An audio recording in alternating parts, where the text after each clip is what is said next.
Salve, colegas! Em nome da Academia Brasileira de Direito do Trabalho, hoje nós temos uma oportunidade ímpar de, neste mundo novo, que já vinha sendo novo, mas que vem profundamente alterado pelo Covid-19. Alteração essa que se dá no mundo do trabalho, como se dá também no mundo da advocacia, e que nós temos cumprido, e agradeço aqui em nome do presidente da Academia, ministro Alexandre Agra Belmonte, a instituição dessas entrevistas, a confreira Tereza Narras, que tem puxado isso de uma maneira bastante importante, e a oportunidade de discutirmos em alto nível com pessoas experientes e qualificadas. Todo esse mundo novo é muito importante. Então, é para mim um privilégio receber aqui os colegas e confrades para essa conversa sobre essa nova advocacia, o novo procedimento, audiências virtuais, tudo isso que é hoje já a nossa realidade e que estamos a praticar. Professor Ricardo Guimarães é advogado, especialista, mestre e doutor pela PUC de São Paulo, professor da pós-graduação da PUC e dos mestrados e doutorado da FADISP, autor de inúmeras obras e artigos jurídicos, e titula a cadeira 81 da Academia Brasileira de Direito do Trabalho. O nosso colega advogado, confrade Antônio Carlos Aguiar, ele é especialista em Direito do Trabalho pela PUC, mestre e doutor também em Direito do Trabalho pela PUC de São Paulo. Autor de vários livros, entre eles Advocacia Trabalhista, que muito nos interessa aqui. É pesquisador do GETRAB da USP, titular das cadeiras 28 e 48 das Academias Paulista e Brasileira de Direito do Trabalho. É para nós, na condição de confrade titular da cadeira 89, também bastante envolvido de há muito com o direito do trabalho, sou professor da PUC há 30 e um pouquinho de anos, sou advogado há mais que isso, sou membro da nossa co-irmã Academia Sul-Rio-Grandense de Direito do Trabalho, titulo a carteira número 2, da qual fui a academia essa fui fundador e seu primeiro presidente. Faço essas referências apenas para que a gente entenda que esse ambiente que nós vamos falar são pessoas que estão bastante envolvidas com eles. Os três titulam escritórios de advocacia, atuam intensamente e há muito tempo. Então, são testemunhos destas mudanças que vêm acontecendo. À guisa de introdução, dando mais uma vez o meu muito obrigado pelos colegas cederem seu importante tempo em favor da academia, em favor do conhecimento. Começo fazendo um uso de uma expressão que gostei muito, que o mundo pós-moderno ele é VUCA, ou VICA em português, volátil, incerto, complexo e ambíguo. Nada mais preciso para decidir e definir, perdão, a nossa contemporaneidade. E se nós já vínhamos no mundo que especialmente, vamos fazer uma divisãozinha, e essa sim, o Antônio Carlos fala sempre num direito 4.0 disruptivo, essa sim, essa virada de século para mim marca esta mudança do novo direito do trabalho. Novo direito do trabalho que não é uma exclusividade nacional, não é uma questão brasileira. O mundo mudou, baseado em mudanças de tecnologia, para mim, duas delas fundamentais, tecnologia e transportes, que faz tudo voar no mundo de hoje e que mexe diretamente com o mundo do trabalho inserido na nova vida. As novas tecnologias estão dentro da vida, muito mais do que o simples computador, que, graças a Deus, em tempos de Covid, a Justiça do Trabalho já vinha bastante avançada, já tínhamos o processo eletrônico instalado, porque senão teria sido muito mais sério, como estão a sofrer, eu que faço todas as advocacias, estão a sofrer todas as outras disciplinas do direito. E neste mundo que vinha mudando, que os países europeus buscavam suas reformas, e a maioria deles já o fez, ainda instáveis, também é verdade, o fato é que chegou a hora do Brasil fazê-lo, e em 2017 faz pela Lei 13.467. A Lei 13.467 tem as alterações de direito administrativo do trabalho, direito material do trabalho e direito processual do trabalho. Mudanças profundas, mudanças que buscam atualizar a nossa disciplina, mudanças que interferem diretamente no exercício do direito e da advocacia. Quer pelo lado, como hoje vamos enfocar na advocacia, quer pelo aspecto das audiências que tem como regra a administração pelo Poder Judiciário. e pelo julgador titular da condução da audiência. Então, para começar, a única referência que quero fazer, porque a palavra não é minha, eu só estou fazendo uma introdução, é um passo importante que, neste sentido do novo, e que já é o nosso mundo de hoje virtual, o Código de Processo Civil faz um passo importante. Passo esse que significa não só mudar uma estrutura de codificação do processo civil, que agora, além do 769 da CLT, com o artigo 15, se cruza e se completa a aplicação recíproca de ambas as codificações procedimentais, podemos dizer assim, mas especialmente esse enfoque que eu também gosto, e os dois colegas conhecem bem isso, que é o estímulo, o empurrão em favor dos métodos alternativos de solução de conflitos.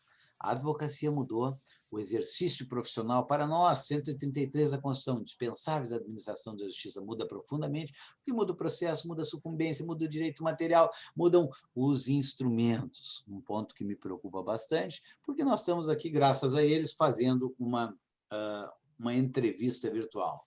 Está lá o Ricardo e o Antônio Carlos são lá em São Paulo, e eu estou aqui no Rio Grande do Sul. Então, essa possibilidade é boa, mas temo, porque o instrumento não me parece estável o suficiente para funcionar como pressuposto. O fato é que nos adaptamos, estamos aí, e gostaria, por ordem alfabética, de ouvir primeiro o Antônio Carlos, feitas essas instigações que falam do processo, reformas, mundo novo do trabalho, e especialmente o que é o objeto da nossa discussão de hoje, que é a advocacia trabalhista. Muito obrigado por estar conosco, querido confrade Antônio Carlos Aguiar, com a palavra.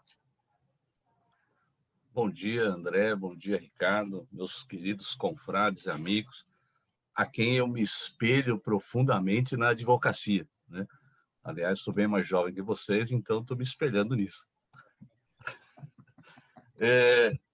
André, você disse tudo quando você fala dessa questão do mundo VUCA, né, que nós estamos aí. E dessa questão, quer dizer, você vê, nós estamos cada um numa localidade, e eu fiz questão de estar de camiseta aqui para mostrar que eu estou em casa. Estou em casa desde março desse ano, com um escritório lá que tem quase 200 pessoas fechado e todo mundo trabalhando em home office.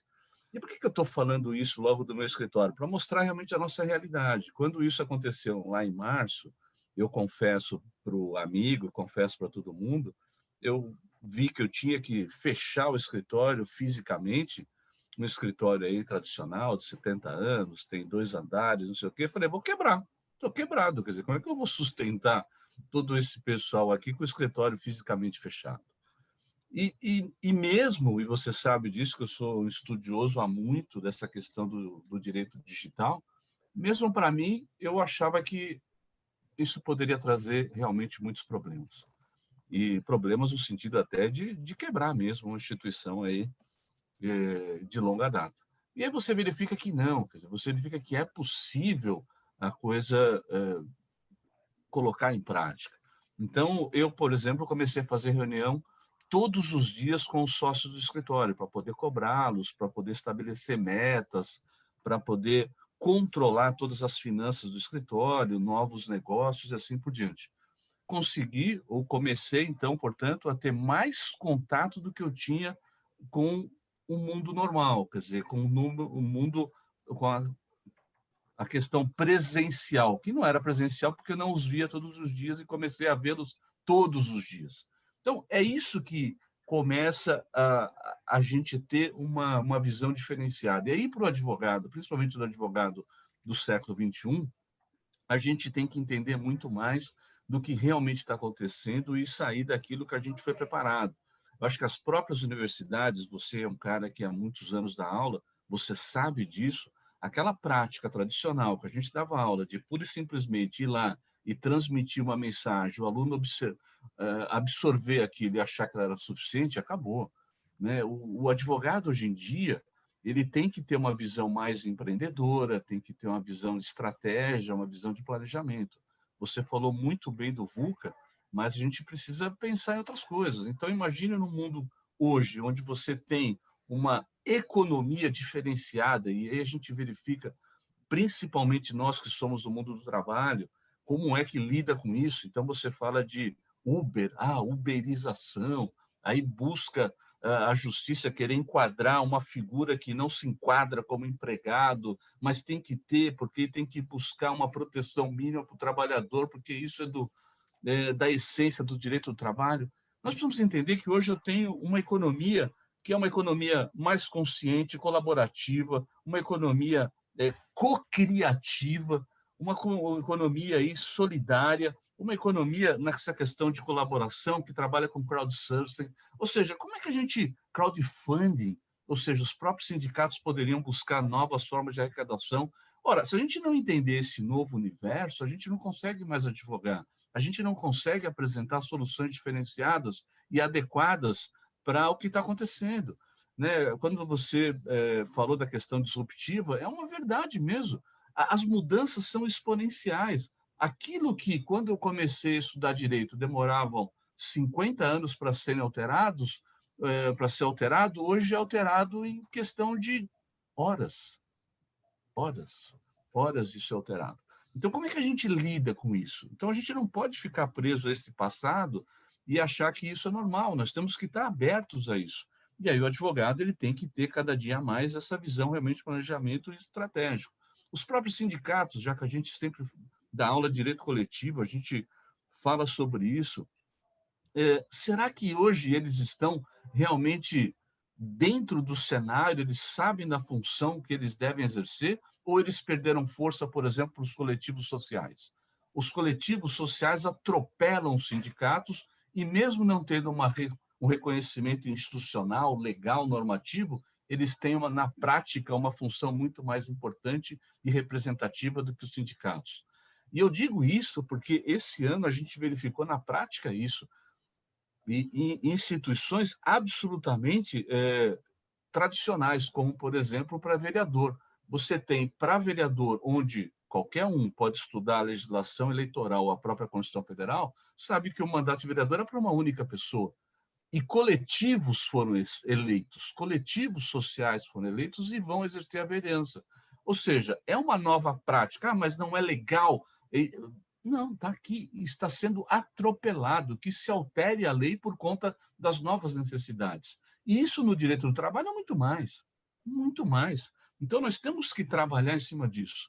Eu tenho utilizado uma expressão que eu gosto muito, que o direito do trabalho é um direito rizomático, ou seja, ele é como se fosse uma planta abrindo várias raízes daqui, você não controla mais. Cada planta tem, cada raiz tem um aspecto, uma função diferenciada. E a gente tem que ter clareza de entendimento desse todo, e não mais olhar só um caule e achar que o direito do trabalho é só aquilo.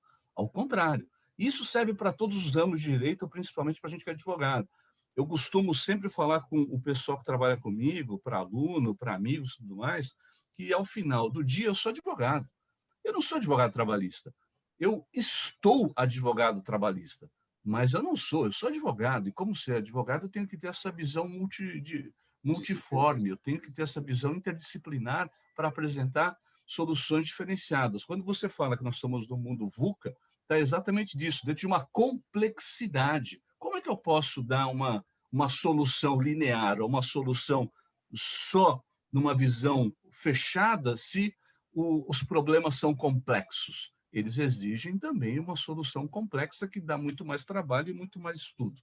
Então, eu acho, para a gente começar a nossa conversa aqui, que nós estamos dentro desse novo cenário. E aí, a nossa obrigação, até porque nós somos jovens há mais tempo do que os alunos, é mostrar exatamente isso. Essas mudanças estão aí, devem ser enfrentadas com uma cabeça mais aberta e, dentro dessa expressão que eu gosto muito, uma cabeça rizomática dentro de um direito rizomático que nós estamos envolvidos. Ricardo, o que tu acha para a gente iniciar? Vamos ver aí. Rapaz, o Antônio Carlos fala tão bem que é até difícil depois de comentar alguma coisa, né? É um prazer estar aqui, viu, André? É um prazer, Antônio Carlos. Vocês são meus irmãos, meus amigos, e é um prazer, sempre que possível, estar aqui na nossa amada academia, tentando, de alguma forma, fazer reflexões, né? Que ninguém ensina ninguém. Na verdade, a gente tem o objetivo de unir ideias, não é? E, de repente, chegar a algum ponto que seja, digamos assim, de melhor acomodação dentro de uma visão, seja ela política, jurídica ou do próprio direito do trabalho. Eu acho muito interessante essa questão do futuro da advocacia, especialmente a trabalhista. Não é? Primeiro, por uma razão simples. Eu acho que, na prática, um ponto que eu chamaria a atenção, e o Antônio Carlos sabe muito bem disso, é a questão da segurança das redes. Não é? Eu acho que os advogados trabalhistas e outros, tanto faz isso agora, não é? A gente não tem noção do risco corrido, não obstante seja um avanço, não é? De tudo isso estar depositado num tribunal. Tivemos uma experiência no STJ agora, por exemplo, de invasão, não é? Então, eu acho que o advogado tem que se preparar muito para isso. Ele tem que ter cópia de tudo eletronicamente, não é? Isso é uma despesa que você terá, evidentemente, mas, ao mesmo tempo, como disse o Antônio Carlos, nós estamos distantes, mas muito perto, visualmente, e conversando aqui, não é? Esse talvez seja um novo viés da advocacia. Então, o escritório conseguirá, na minha modesta visão, ter uma sala belíssima de reunião, por exemplo, do Antônio Carlos já tem, não é? E segmentar aquele escritório pelo menos na metade ou menos que isso, porque as pessoas poderão trabalhar de casa. Um exemplo, isso gera uma economia do lado empresarial do escritório muito interessante, que pode reverberar para outras linhas de pensamento ou trabalhar com outros custos. Essa é uma ideia. Segundo, aquele que tem o próprio, não aluga, pode perceber que não vale mais empatar esse dinheiro num prédio próprio. Talvez ele tenha que tirar isso e usar a mesma estrutura anterior falada, menor, aconchegante, mas menor, com as pessoas trabalhando de casa. Essa é uma segunda visão prática que eu acho que é interessante da gente ter, né? Agora, o que o advogado trabalhista precisa entender, e o Antônio Carlos falou um pouco disso, e muito bem, é dessa imbricação das disciplinas, que é uma coisa absolutamente necessária. Não é? Nós não podemos mais pensar ou raciocinar com relação à velocidade de informações que nós temos no mundo e de fatos hoje, que tudo vai ser subsunção de fato à norma.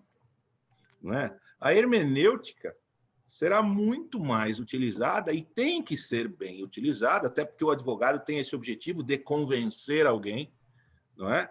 De que aquele trilho é o trilho correto para a solução daquele problema, não é? Então, eu acho que essa visão interdisciplinar, como o Antônio Carlos falou, e a utilização da hermenêutica, unida a mais uma coisa que nós precisamos ter, e aí vem da lei, como você falou, André, que é o princípio da cooperação entre Poder Judiciário, advocacia, Ministério Público, porque todos nós teremos essa dificuldade de tempo e velocidade, além de um vazio enorme aberto, com os fatos rapidamente acontecendo, que abre um espaço gigantesco para a atuação sindical, e a atuação sindical sempre é realizada através do advogado, não é? Quem sabe a gente chegue no momento de não repetir mais textos de lei, né?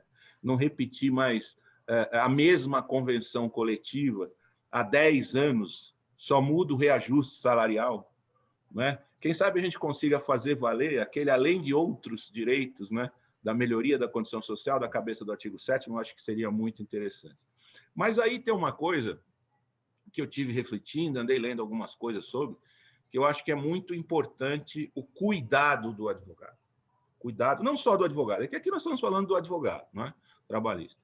Que é esse trabalho à distância, André, ele pode gerar também, caso o advogado não tenha uma capacidade de autogerenciamento, esse trabalho à distância pode gerar digamos assim, um desgaste gigantesco se ele não souber controlar o seu tempo.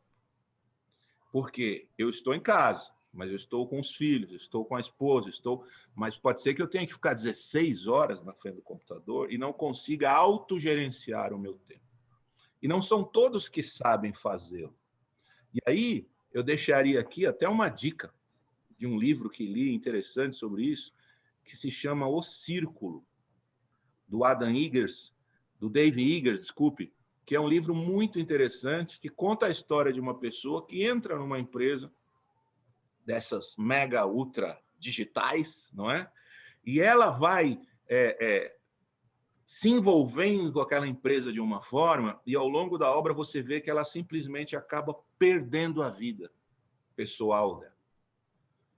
Porque ela acha que está realmente contribuindo para a empresa, que ela é a empresa, e aquela contaminação. E aí eu indicaria outro livro que dá o efeito disso, que é um livro do Taleb, que trata do antifrágil, não é?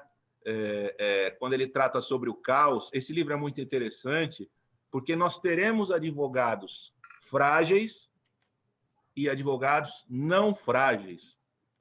Advogados que, com esse trabalho à distância, terão dificuldade e problemas, muitas vezes até psicológicos, e outros que serão mais resistentes. Então, esse mundo novo, digamos assim, é muito interessante. E, por fim, queria dizer, nessa entradinha aqui, que, como nós conversamos na posse do amigo Guilherme, não é? Nós poderemos melhorar um pouquinho o processo com as ações coletivas, com a existência das ações coletivas. Não é? Perdemos essa oportunidade no Código de Processo Civil lá atrás, perdemos na reforma trabalhista, mas acho que temos um projeto de lei aí com as class actions, né, americanas aqui no Brasil. Então, vamos ver se a gente consegue dar uma melhorada. Eu faria essas observações de plano. Obrigado, meu amigo André.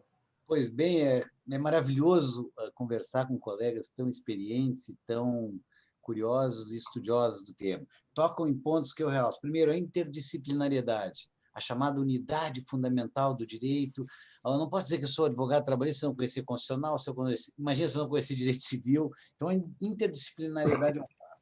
Segundo, a questão ainda meio de lado, mas dos métodos alternativos de solução de conflitos. Terceiro, tudo isso passa por essa nova virtualidade, por uma conexão adequada. Então, um direito à conexão, mas, ao mesmo tempo, e essa observação que o Ricardo faz de termos hoje um tempo que parecia ser mais tranquilo, vamos estar em casa, coisa nenhuma. Temos que falar, e já se fala em direito constitucional de desconexão. Segunda coisa, também referido pelos colegas, e já entrando nessa mudança que o mundo nos traz para chegar de novo à advocacia, que já foi muito bem pontuada pelos dois. O artigo 7º, nosso cerne dos direitos individuais do trabalho, dá essa noção, quem sabe agora melhor interpretada nesses anos recentes, pós-reforma, de que o direito do trabalho, sim, gênero, não é só o direito do emprego. Basta ver que o maior exercício de direito de emprego, que é a greve, foi feita por trabalhadores de plataforma digital. Os motoboys pararam em São Paulo há 45 dias atrás. Isto é impressionante. E, portanto, outra observação que se percebeu quando da necessidade de redução em jornadas, de necessidade de dar auxílios econômicos para os trabalhadores, 40 milhões de brasileiros fora do sistema.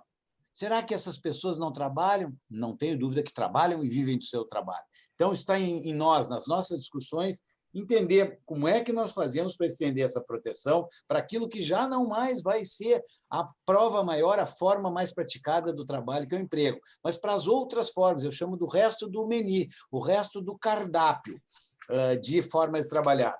Semana passada saiu uma notícia aqui, olhem só, 41,4% de redução dos processos trabalhistas. Primeiro tem a ver, naturalmente, com a sucumbência. Mas isso, e aí o Ricardo tocou bem nas class actions, nós passamos a ter, pelo menos aqui no Rio Grande, muito mais, talvez 300% mais de ações coletivas, substituição processual, ações declaratórias, não mais cumuladas como condenatórias, mandados de segurança e todas aquelas ações que não têm o risco da sucumbência. Então, o que eu quero agora avançar um pouquinho com a experiência dos colegas é, realmente, os processos diminuíram, precisavam de segurança e eles tendem a uma forma diferente de ser tratados, inclusive com a possibilidade, ora legal, de realização de conciliações extrajudiciais, o que remete, inclusive, também à mediação e arbitragem. Antônio Carlos, de novo, rodada 2, vamos lá.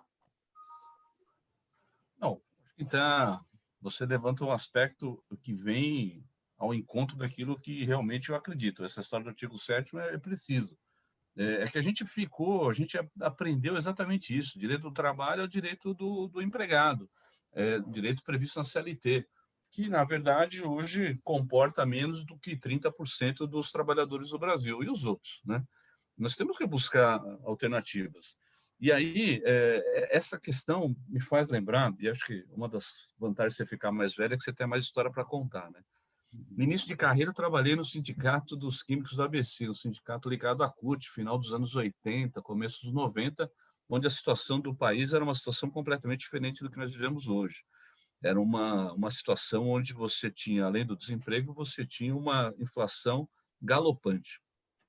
E naquela época, imagine você, eu fui conversar com o pessoal dos sindicalistas e falei para eles da possibilidade do rebus sic stantibus, da teoria da imprevisão por conta dessa questão dessa inflação galopante. Eu lembro que esse sindicalista, em todas as reuniões de negociação que nós íamos, ele adorava repetir o rebus sic stantibus.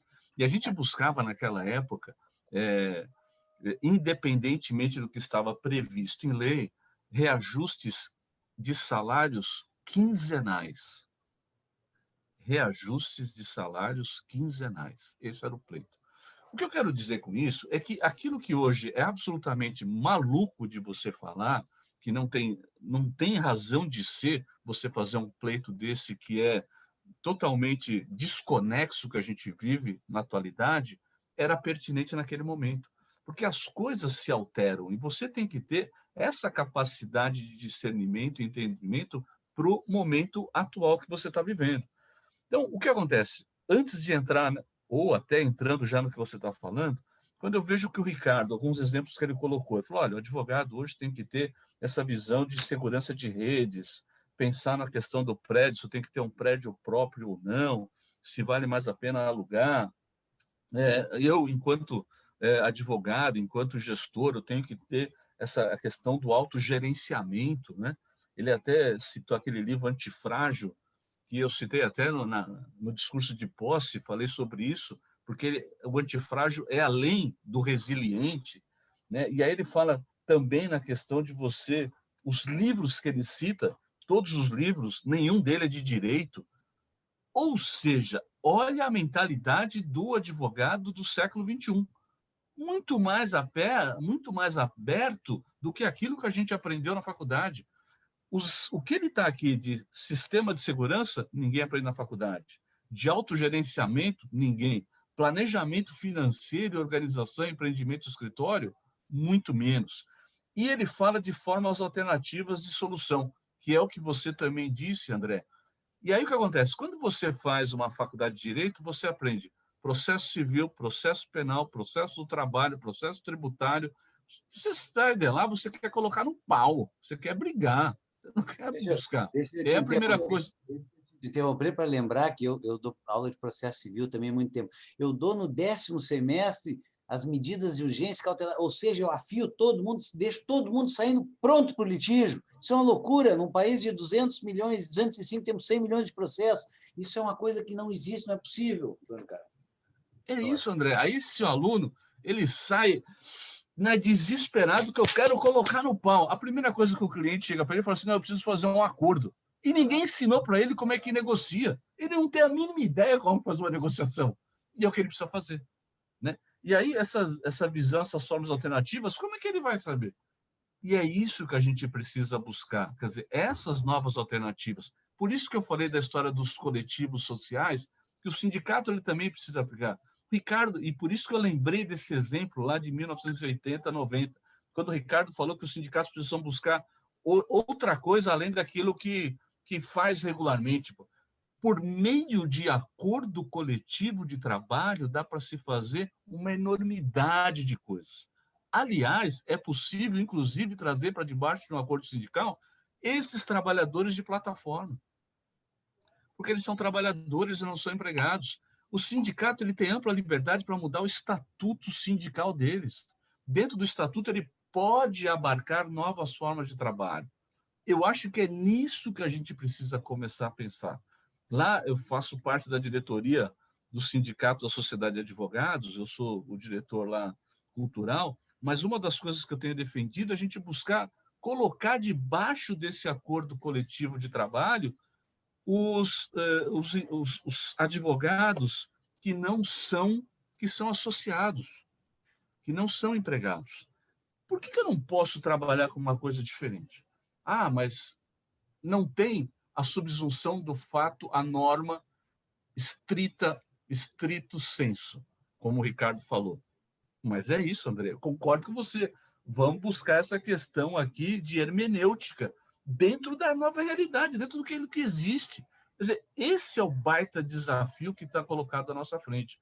E quando você diz que o número de processos diminuiu, e diminuiu sensivelmente mesmo, e obviamente isso afeta todos nós, também não vamos ser hipócritas, dizer que isso não afeta o nosso dia a dia, a nossa questão financeira, mas, de outro lado, nos faz pensar e buscar alternativas. Ora, eu comecei a dizer que nós estamos dentro de uma nova economia, e dentro dessa economia é uma economia consciente. Isso abre espaço para compliance, para código de ética, código de conduta, selos de toda a ordem com relação às empresas, por exemplo, selo verde, assim por diante, selos para não ter trabalho escravo dentro das empresas, selos para não ter processo de discriminação dentro da empresa.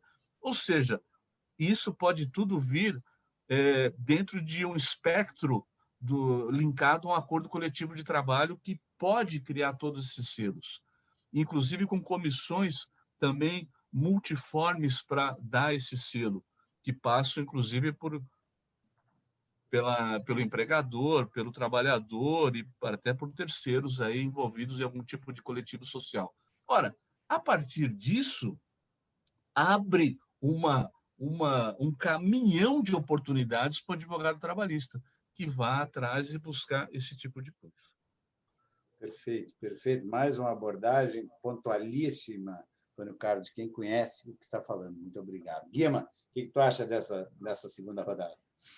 Olha, eu queria dar aqui, eu queria falar uma coisa antes, quando vocês falaram, e o Antônio Carlos agora falou de encaixar, não é, associados num instrumento coletivo, eu queria falar duas coisas. Primeira coisa, eu queria dizer uma coisa que as pessoas não falam. A OIT e as regras não são só para empregados, são para trabalhadores, regras da OIT. Regras da OIT são para trabalhadores. Então, se com base no instrumento daquele ratificado, você inserir algo no instrumento coletivo, é mais do que válido. Esse é um ponto que eu acho que a gente tem chamado, que ninguém tem tocado. Isso é muito relevante. Segunda coisa, sobre acordo coletivo. Outro dia me procurou um pessoal, estava com uma dúvida com relação a acordo coletivo. Eu ia indicar para o Antônio Carlos Aguiar, porque ele que mais faz isso do que eu. Aí eu vi, conversei, sentei e dei a seguinte sugestão. Falei, o problema deles eram os tais hipersuficientes, não é? Eles queriam ter ou, na verdade, os executivos, não diria nem o hipersuficiente, mas sim os altos executivos, eles queriam ter um planejamento próprio para esses, etc. e tal, e não queriam correr nenhum risco, etc. e tal, apesar da lei dizer, né, do diploma e do valor da Previdência como base, etc. e tal, 2 vezes.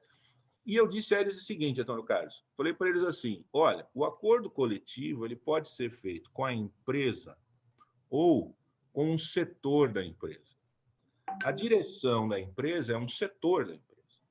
Vocês podem levar isso para um acordo coletivo e a força disso dentro de um debate na Justiça do Trabalho é outra força.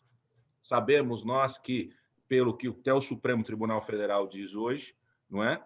Essa relação, quando entabulada dessa forma, é amplamente válida. Não é? Então, diz para eles, se vocês estão com alguma insegurança em fazer de forma direta e individual, façam pela via coletiva. É um setor da empresa. Essa é uma ideia que eu achei interessante. A segunda coisa que eu queria comentar é que eu fui contratado para 2 situações muito diferentes. Talvez mostre a evolução da advocacia. Uma delas foi a seguinte, André e Antônio Carlos. Eu fui contratado num processo muito importante, gigantesco, que 2 escritórios também gigantescos defendiam, para ser o advogado do reclamante. Esses escritórios defendiam a empresa, em audiências simuladas. Então, eles me mandaram o processo, como se eu fosse o advogado do reclamante, e nós fizemos 4 ou 5 audiências simuladas, para que eu fizesse perguntas, como se faz no direito norte-americano. Essa foi uma experiência muito interessante para mim. E a segunda, vejam só, quando se fala do que o André está falando, de solução de conflitos diferentes, foi uma contratação porque o presidente da empresa queria mandar embora o CFO, ou seja, o diretor financeiro da empresa, e os dois não estavam nem olhando um na cara do outro. E me colocaram para efetivamente conversar com um e conversar com o que seria dispensado, para ver o que ele queria, como nós poderíamos trabalhar a rescisão dele, etc. e tal. Então, está aí uma demonstração também de uma forma diferente de solução. Não é? Então, nós afastamos aqueles envolvidos, né? A empresa teve essa inteligência para que não usassem o fígado, como se diz no adágio popular, não é? E colocou alguém que estava ali para tentar resolver. Então, o CFO dizia assim, não, eu quero isso. Eu falava, tá, eu estou achando muito, mas eu vou levar lá. Aí eu corria para o presidente e falava assim, presidente, ele quer isso. Ah, Ricardo, ele é louco. Eu falei, não, tudo bem, ele é louco, mas vamos desenhar um acordo? Vamos. E até que a gente conseguiu, de uma forma natural, e entramos lá, fizemos a petição com o advogado dele, etc. e tal, para que esse acordo fosse efetivamente realizado. Uma outra coisa que eu gostaria de falar rapidamente, para a gente ir para a tua terceira rodada, eu acho que o processo do trabalho para o futuro, e para a gente talvez diminuir até o tempo, né, do processo, eu acho que tem uma mudança, no meu modo de ver, claro, e pode ser equivocada, que nós poderíamos fazer, que é na execução.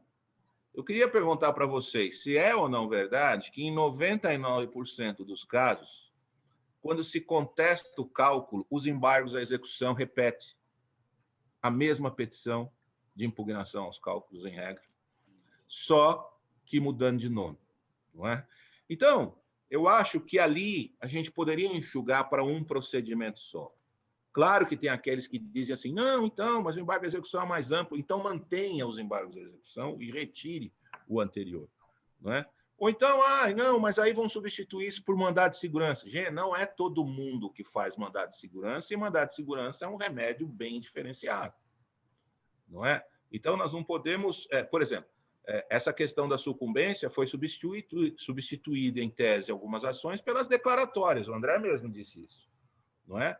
Mas em número muito menor, porque a declaratória não teria sucumbência, então primeiro ele vai ver se ele tem o direito, para depois ele fazer o pedido. E, né? Então, veja, eu acho que esse tipo de... A gente pode contribuir de várias formas, mas a advocacia pode contribuir quando chega o problema a você e você dá essa opção ao cliente, para que o cliente comece a entender que existe aquela saída, como o André disse, de uma forma diversa. Não, eu quero arrastar, quero que esse cara morra. Eu já falei para ele que ele vai ficar 25 anos na justiça. Não, isso não precisa. Faça o que é importante para a empresa. Pode ser mais barato para a empresa resolver e tirar isso da frente. Então, eu acho que esse aconselhamento do advogado é que é muito relevante. Era isso que eu queria dizer por enquanto, meus amigos. Perfeito, mais uma abordagem cirúrgica. Primeiro, antes, para não deixar passar, a observação do Antônio Carlos a respeito do home office. Graças a Deus, e dentre todas as justiças, a Justiça do Trabalho foi a mais dinâmica e já estava mais preparada para essa virtualização. Não tenho dúvida que nos ouvemos bem. Eu fechei o escritório por 7 meses aqui, só vim eu durante 7 meses aqui. Foi uma coisa curiosa, parecia aqueles filmes de terror de Nova York, que não tinha ninguém caminhando, Porto Alegre deserto. E estava eu aqui perto do fórum, muito delicado isso. Mas, felizmente, esse instrumento moderno, contemporâneo, ele me deu essa oportunidade. Segundo, o Guima fala num aspecto, para mim, há muitos anos eu sustento, que o ato de demissão é das coisas mais sérias que há na vida. Alguém perder seu trabalho vai começar tendo que explicar em casa, para o filho, para a mulher ou para quem quer que seja, que amanhã ele não vai trabalhar porque ele não tem mais trabalho. Seja qual for a razão, isto sabemos nós, o valor fundamental do trabalho na nossa vida, na vida do ser humano, e há muito eu sustento que isso deva ser um ato muito conversado. Cheguei a sugerir, inclusive, em várias oportunidades, que seja acompanhado por um psicólogo, porque alguém que vai ao mesmo lugar, numa certa rotina profissional o dia inteiro, de um dia para outro simplesmente não ir mais, isso é seríssimo. E isso, mal encaminhado, resulta numa demanda trabalhista. E por isso que esses métodos, agora incensados, por assim dizer, pelo novo Código de Processo, que falam em cooperação, são fundamentais. As pessoas precisam ser ouvidas. Se a velocidade das comunicações de tudo é outra, neste momento nós temos que ter calma. Eu tenho que saber por que ele foi despedido. A pessoa tem que saber, olha, foi despedido por isso. Pode não concordar, mas na minha visão era isso. E a pessoa, sabendo, ela começa a se conformar. Senão, ela vai direto para ajuizar uma ação reclamatória trabalhista. Também, o Guimarães refere uma questão muito importante, e por nós dita há muitos anos, o gargalo do processo de trabalho é a execução trabalhista.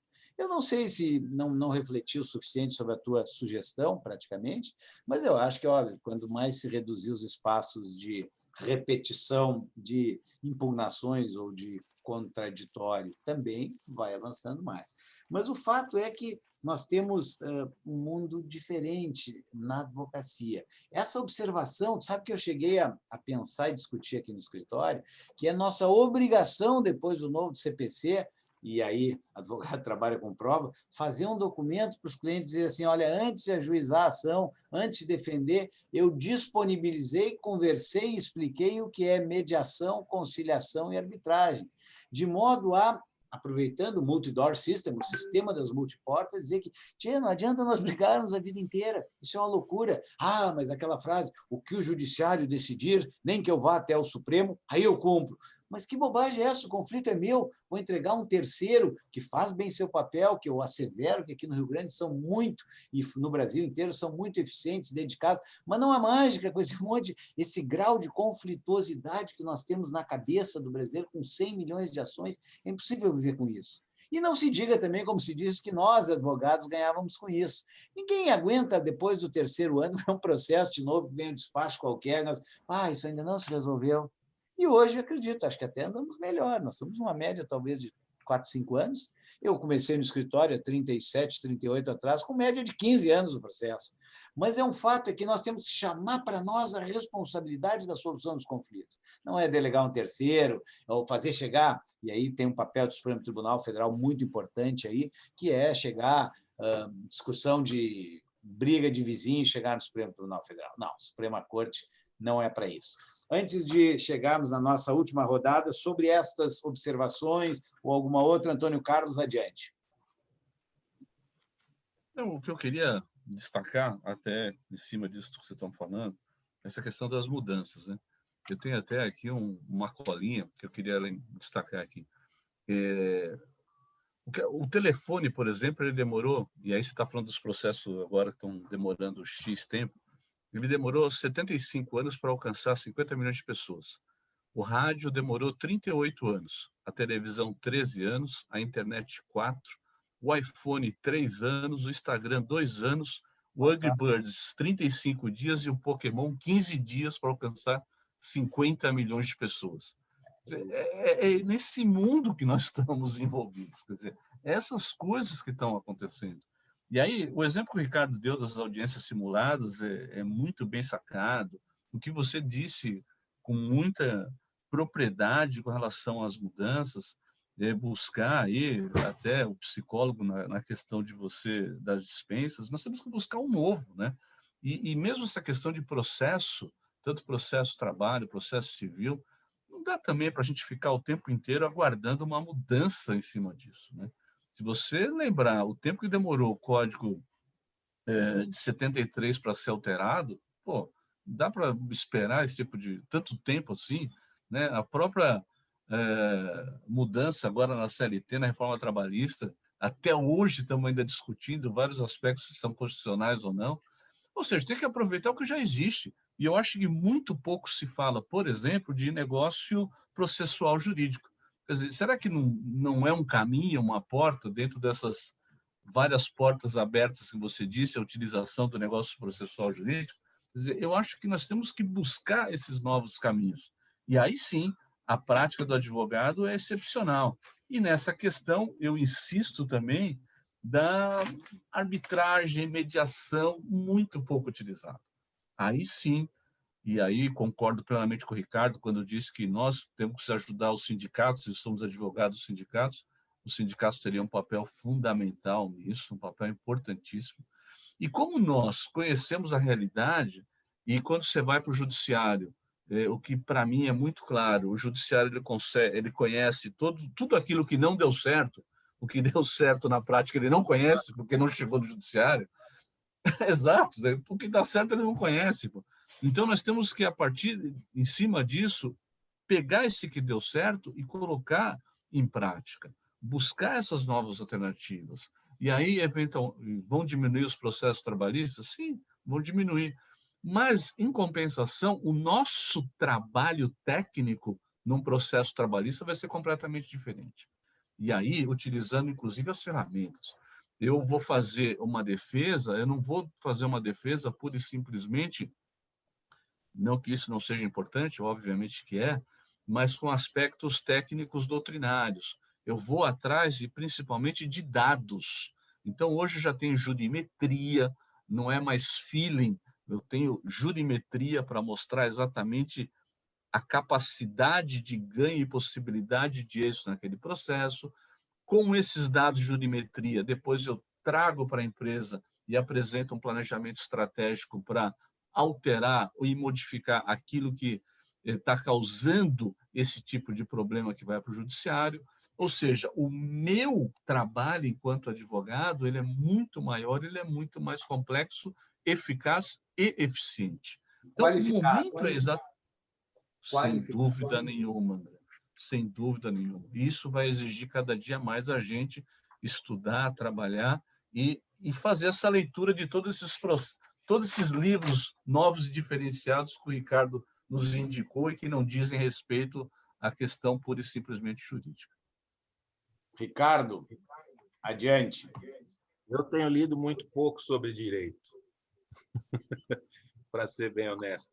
Não, porque eu acho que a gente acaba encontrando a razão de algumas coisas na sociologia, na filosofia, não é?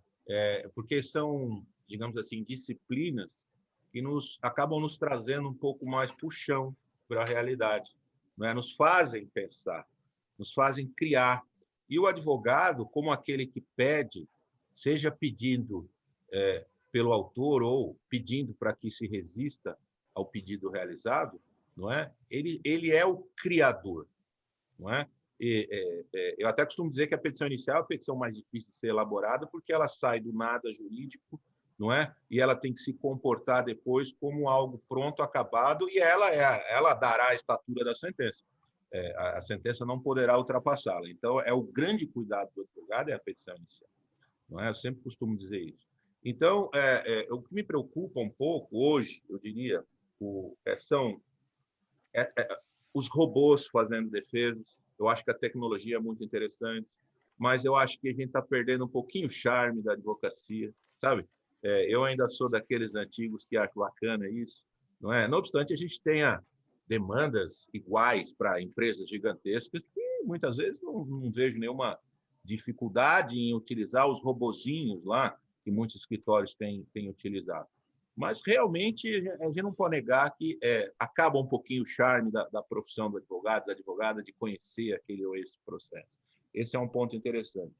Eu diria que nós temos uma responsabilidade muito grande, nós, advogados, em dizer, e agora, com o número de processos que nós temos, por exemplo, tentando viabilizar o caminho do recurso de natureza extraordinária, recurso de revista, nós temos uma responsabilidade muito grande com relação à existência ou não de teses para se chegar ao Tribunal Superior do Trabalho.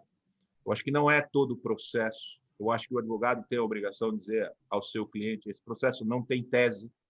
Não tem tese, né? E muitas vezes o cliente diz: não, mas então toca para frente, para a gente pagar. Eu acho que isso é um exercício, digamos assim, até jocoso, eu diria, não é? É uma coisa bastante, eu diria, vergonhosa para a advocacia. Eu acho que os advogados deviam se preocupar mais com isso, não é? Quando tem. Quando vou perder o cliente, paciência, ache outro, não é? Como diz um amigo meu, boi branco anda com boi branco e assim vai, né? Nós precisamos delimitar mais. Não obstante, saibamos que existe a transcendência, que é uma dificuldade, muitos são contra, muitos são a favor, que é um critério subjetivo, mas que agora o TST já decidiu que pelo menos cabe recurso da decisão monocrática, já é alguma coisa. Mas, assim, nós sabemos que muitos processos não têm nenhuma tese, não é? Ou mesmo o advogado não consegue fazer o recurso de revista. Até tem a tese, mas ele não consegue buscar a tese, né? Então, eu acho que é uma preocupação para o futuro. Como você disse, André, realmente essas brigas caseiras não têm que chegar ao Supremo Tribunal Federal. E tem coisas que também não são da competência do TST, sabemos nós. Não é? Ali não se unifica nada naquele recurso. Se ele for enviado, não vai se unificar a jurisprudência. Não há ofensa à lei ou à Constituição, enfim, aqueles elementos que vocês conhecem muito mais do que eu sobre recurso de revista. E eu queria dizer, por fim, que há uma preocupação muito grande de minha parte, e não sendo contrário a isso, mas uma preocupação constitucional mesmo, com relação às audiências telepresenciais. Não é? Mesmo que a gente diga que nem tudo está na lei e que nós temos que abrir um pouquinho, interpretar daqui e dali, eu tenho uma preocupação apenas com audiências de instrução. Essas me preocupam. E me preocupo por uma razão, talvez até técnica, e que talvez seja apenas uma reflexão e que eu esteja absolutamente errado. Se eu compreendo bem o Código de Processo Civil, não é? E se eu compreendo bem a laje constitucional que nós temos de mínimo das atitudes processuais, não é? A gente não poderia ouvir uma testemunha sem que essa testemunha estivesse na presença do magistrado, não é? Eu acho que nós podemos fazer telepresencial desde que a testemunha esteja na presença do magistrado. Eu acho que esse é o grande problema da audiência telepresencial. Não sou contra, em hipótese nenhuma. Mas o magistrado está ali para garantir aquela ausência de contato, não é? E aí isso se desdobra em amplo contraditório, não é? Numa possibilidade ampla de defesa, e etc., e ao devido processo legal. Se eu compreendi bem o Código de Processo Civil, eu vejo isso. Eu acho que é possível, mas a testemunha não poderia ser ouvida da sala do escritório do advogado. E não é porque eu acho que o advogado vai ficar buzinando e dizendo, olhe, fale aquilo. Não, não é. É só uma questão, até acho, de solenidade e de garantia circunstancial. Não é? Eu acho que há alguns procedimentos que nós não podemos abrir mão. Não é? É o mesmo que fazer audiência de bermuda. Eu acho que isso não tem cabimento. Nós não podemos abrir mão de algumas, digamos, solenidades, mas que têm efeitos práticos. Não é? Eu acho que essas audiências de instrução só poderiam, sim, ser realizadas dessa forma. E, enquanto a pandemia existe, nós poderemos tocar bastante a fase executória dos processos. Não é possível que todos os processos em execução estejam resolvidos. Eu acho que cada vara realmente tem ali as suas pendências, e nós sabemos que o processo de execução é um processo demorado, muitas vezes até achar os bens, etc. Então, faria essas considerações, amigo André e amigo Antônio Carlos. Olha que curiosidade, nós estamos falando aqui e, ao mesmo tempo, estou manejando o celular para contribuir com a nossa conversa. E estou buscando aqui um assunto que circulou na Academia Sul-Rio-Grandense, no sentido da nova resolução do Conselho Superior da Justiça do Trabalho, essa me falta exatamente, e que falou na solenidade, na ritualística, para mim é importantíssimo. Já disse agora há pouco, em off, antes de nós começarmos, que eu faço sustentação oral de pé e de toga. E que depois, lá em junho, quando eu fiz a primeira, no dia seguinte, casualmente não era comigo, o Supremo Tribunal Federal fez um elogio à observação de respeito à ritualística. Mas isso eu nem acho que deva se fazer todo mundo, eu acho por respeito. Mas vejam que essa resolução do Conselho Superior, estou passando aqui, as mensagens são milhares, e eu estou vendo pelo meu verde aqui, é a resolução 354, que, pelo seu artigo 7º, inciso 6º, nos julgamentos de sustentações orais, todos devemos usar toga. Acabei de ler aqui. Resolução 354, que é, deixa eu ver de quem é exatamente, do Conselho Nacional do Conselho Nacional de Justiça. Peraí. Conselho Nacional de Justiça. Então, vejam, a observação da forma. Mas isso é absolutamente perfunctório, mas vejam, tem uma determinação já que os regionais vão ter que originar. Então, nós não vamos ver mais, pelo menos, a parte de cima dos magistrados sem camisa, nós vamos ver gente de toga. E eu acho que é uma solenidade, um respeito ao Poder Judiciário. Mas isso não é o que interessa. Quero andar mais para esta aí, praticamente nossa última rodada, no sentido de entender. E os dois entrevistados, brilhantes advogados e professores que são, falam do mundo novo da tecnologia e da inteligência artificial. Vou fazer a remissão breve a um assunto que dá conta ainda da presidência da ministra Carmen Lúcia, logo depois do Código de Processo Civil 2015, quando, na tentativa de unificar o entendimento para as demandas de incidentes de demanda respectiva, para entender a repercussão geral, teve que fazer um procedimento trabalhosíssimo de ver todas as bases processuais. E que fez um comentário que, para mim, marcou, que ela disse assim, olha, eu tenho lá no meu servidor, imaginemos que o servidor da presidência do Supremo deve ser bastante qualificado, que ele demora 5 horas para fazer um passinho, talvez, de 1000 passos na identificação desses incidentes de demanda. Enquanto o nosso Watson, o nosso inteligência artificial, o nosso robô, tomava 5 segundos para fazer o mesmo ato. Isso é inafastável, não temos como evitar, e a inteligência está ao nosso redor e na nossa exercício diário, por exemplo, no TST com o Bentivista, não me falha o nome, que é uma dos mais recentes computadores que lá estão. Mas vejam, a questão também tocada pelo Antônio Carlos, o negócio jurídico processual, que vinha refutada pelo TST, apesar de prevista pelo Supremo, aqui no Rio Grande do Sul eu tenho visto, por exemplo, no que diz respeito a adiamento de audiências, dessas que a gente entenda que deva ser presencial, já que ainda não estão as testemunhas na frente do julgador, os despachos sentido assim, olha, tem a petição do autor, uma do réu pedido adiamento, ninguém dá a justificativa porque precisa, senão porque acha necessário, e isso é um negócio jurídico processual. Então, está sendo, sim, aberto um caminho para isso, que é muito importante, negócio jurídico processual. Mas, talvez, para andar pelo instrumento de tudo que nós falamos aqui, tentando encaminhar para um fim da nossa conversa maravilhosa, em nome da Academia Brasileira de Direito do Trabalho, a observação que me é cara e que talvez o exemplo, os colegas que me acompanham já conheçam. Mas o instrumento para tudo isso chama conexão, sinal de internet, que não é exatamente confiável. Disse a vocês que montei aqui no escritório uma sala de audiências lá em abril, para começar em maio, como de fato comecei a fazer sustentações orais, reuniões de conciliação, não com os clientes, aquelas que têm o poder judiciário. Escolhi uma sala de reuniões bonita dessas do escritório, botei uma tela desse tamanho, melhorei som, iluminação, aqui eu falo da minha sala.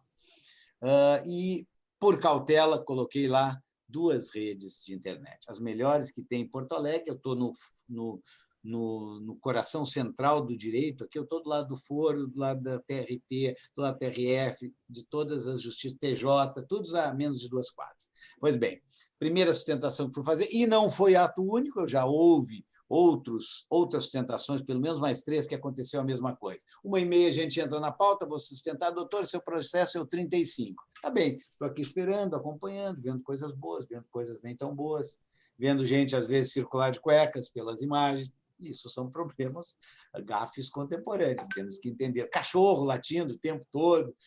E chega 18h15, doutor André, chegou a hora da sustentação.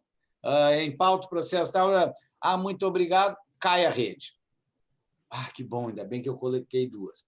Vou lá, demora meu meio minuto de analfabeto digital aqui, ligo a outra rede. Ufa, ainda bem que ligou a outra rede. Boa tarde, então. E cai a outra rede também. Por quê? Não sei. Eu só não infartei porque meio minuto depois as 2 voltaram. O que eu quero dizer com isso? E vou trazer um exemplo que também já citei e escrevi sobre ele várias vezes. O que o meu cliente vai dizer se naquele processo, casualmente um processo importantíssimo, gigantesco, o advogado não sustenta porque caiu a rede? Doutor, o senhor economizou em rede no meu processo, vou lhe processar. E os clientes hoje têm o direito de processar. O senhor foi incauto, o senhor foi displicente. Não! Eu fiz as 2 melhores redes de Porto Alegre aqui para fazer e cai o sinal. E para dar fundamento a essa assertiva, já sabem os colegas também, a mais importante sessão trabalhista do Supremo Tribunal Federal, que julgava, depois da medida provisória 927, a constitucionalidade do acordo individual para redução de jornadas e redução de salários. Ia muito bem, muito bonita, numa quinta-feira à tarde, aquela sessão, faltavam 1 ou 2 votos, só ia se encaminhar para a solução de validação do acordo escrito, e o Supremo Tribunal Federal desconecta, cai a rede, a ponto de ter que adiar para o dia seguinte a sessão. Ora, senhores, isso é uma questão bastante séria, e a minha preocupação no que diz respeito à advocacia é que este ônus não recaia sobre os advogados, porque não é nosso esse ônus. A vara do trabalho lá de Itapecerica da Serra, onde titula a nossa confreira Tereza, tem tem internet paga pela OAB. Então, vejam como é que... E aí tem que ter um pouquinho de cautela, eu quero ouvir os colegas. E não imagino que vamos andar para trás, que vamos deixar de fazer as audiências virtuais. Não é isso. Eu pretendo segurança jurídica, para efeitos da nossa responsabilidade como profissionais. Por quê? Porque uma rede que é paga pela OAB, uma rede que aqui no escritório eu mesmo gasto e pago, mas que não é capaz de me dar garantia, não é possível que isso aconteça. As audiências se realizam, elas não podem ser, especialmente das de instrução, essas não podem ser assim, dessa forma como se está querendo que elas aconteçam. Por quê? Porque perdem segurança jurídica, perdem contraditório, perdem ampla defesa quando eu tenho... e vira o celular, mostra o ambiente. Vai mostrar de 2 em 2 segundos o ambiente, que não tem alguém facilitando o depoimento? Não sei. Então, é isso que eu gostaria de ouvir os colegas, na certeza. Por exemplo, vejam, muitas dessas coisas eu fui para casa fazer, e a minha casa é um lugar meio estranho, mas recém há 6 meses chegou a internet a cabo. Eu tinha uma internet de escada que não dava nem para ouvir o WhatsApp. Tu imagina eu fazer uma audiência de lá. Eu tive que, só quando entrou onde eu moro, a rede por fibra, e faz só 6 meses, que posso contar com ela, e também não essas maravilhas todas. E quando o Supremo Tribunal Federal, pressupostamente com uma excepcional rede, estrutura técnica, informática brilhante, a melhor do país, como é que nós vamos ser responsabilizados por isso, Aca? Eu sei, e insisto, não estou sendo retrógrado, pratico isso, faço toda semana, mas eu fico preocupado. Esse é o tipo da pergunta fácil de responder, né? Aproveitando o que o Ricardo fala, tem um livro que se chama O Segredo Judaico para a Resolução dos Problemas, do Newton Bonder, que também não é um livro jurídico. E ele conta a história seguinte.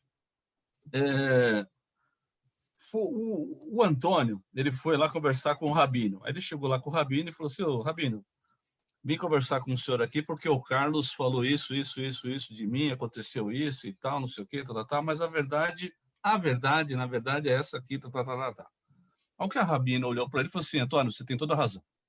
O Antônio saiu e o Carlos estava lá fora, e ele viu que o Antônio tinha entrado. Aí o Antônio saiu, o Carlos entrou e falou assim, Rabino, eu sei que o Antônio veio aqui e deve ter falado para o senhor dessa forma, mas a verdade não é essa. A verdade é essa. E contou uma história completamente diferente. Ao que o Rabino virou para o Carlos e falou, você está completamente certo. A mulher do Rabino estava olhando aquilo e falou assim, meu marido, eu posso viver 100 anos e nunca vou entender, você está louco. O Antônio veio aqui, contou uma história e você disse que ele estava certo. Veio o Carlos, contou completamente diferente e você disse que ele estava certo. Você está louco? Ao que o Rabino virou para a mulher e falou assim, você está completamente certo. Ou seja, o momento que nós estamos vivendo, André, é exatamente isso. Quer dizer, não tem outro momento histórico. Nós vamos ter dificuldades realmente, como você falou, não funciona, vai cair. No primeiro momento vai sobrar para advogado, sim. Depois vai entender que não é para advogado. Vai mostrar que o caminho não era esse, o caminho era o outro. As coisas vão se adaptar, como um caminhão de melancia. Elas vão se adaptar ali e resolver daqui para frente e o mais rápido possível, não tenho dúvida. Agora, não dá mais para a gente fugir dessa realidade. Esse nosso exemplo aqui é fundamental. Quando é que nós conseguiríamos fazer esse bate-papo aqui com essa tranquilidade que foi feita com gente em completamente lugares diferenciados? Essa é a nova realidade. E tem um outro, e só para finalizar, eu prometo, tem um comercial da CNN que eu acho bárbaro, que ele fala o seguinte, ele começa esse comercial mostrando uma maçã. E aí ele fala assim, ó, isto é uma maçã. Algumas pessoas vão tentar dizer para você que é uma banana. Talvez até gritem repetidas vezes, banana, banana, banana, banana. Talvez elas escrevam em letras maiúsculas, banana. Talvez você até mesmo comece a acreditar que isso é uma banana. Mas não é. Isso é uma maçã. É o que nós estamos vivenciando. Grande abraço, André. Obrigado. E depois nós vamos ter mais um minutinho para finalização, mas, olha, e outra coisa, eu gosto muito dos exemplos, Antônio Carlos, são atuais, são modernos. Aquela que ele começa contando, já vi uma palestra aqui na nossa Universidade Federal, tive que participar, oportunidade de participar, quando ele começa atendendo no telefone de manhã e o operador do lado de lá sabia toda a vida dele, o senhor não tomou o remédio, o senhor não pediu a pizza, o seu horário acabou seu medicamento. Olha, aquilo é das coisas mais reais. A gente pensa em alguma coisa, 2 minutos depois, nós está na advocacia trabalhista, exatamente. 2 minutos depois, o computador já nos oferece todos os serviços, estamos com a vida monitorada. E faltou, talvez, só para completar, falou-se, e porque não é diretamente o objeto, mas se falou dos importantes temas que a advocacia trabalhista nova tem que lidar, compliance trabalhista, dever de conformidade, parece curioso, mas agora é dito que é uma obrigação. E o segundo tem a ver com um aspecto importantíssimo da Lei Geral de Proteção de Dados. 2 temas que nós, advogados, temos que puxar isso. Quem não usar os advogados, infelizmente, vai fazer mal, porque isso é um estudo bastante sério. Tem que ser. Guimarães, querido, por favor. Então, o que eu vou dizer? Eu vou dizer que eu sou da época que o cliente mandava o contrato por correio, André, lembra, né? E a gente ia analisar aquele contrato e depois remetia de volta. E hoje o cliente te liga no meio da reunião de conselho do banco, da empresa, e quer a resposta ali, na frente de todos os conselheiros, em máximo 10 segundos, 15 segundos. É um sim ou não, é um pode ou não pode. Né? Então, não há como dizer que nós estamos no mesmo momento. Mas sabe que eu tenho muito orgulho de ter vivido, de poder estar vivendo essas 2 fases. Né? Eu acho que isso é muito importante, é muito bacana a gente poder viver esse momento. Eu vejo dessa forma, eu acho muito interessante. Eu vejo como um grande aprendizado de vida. Não é? Agora, com relação ao que você falou, André, o advogado ser responsabilizado por uma concessão estatal, que é o sinal, não é? É isso aí. A minha filha, aliás, meu filho de 9 anos sabe que é inviável, não é?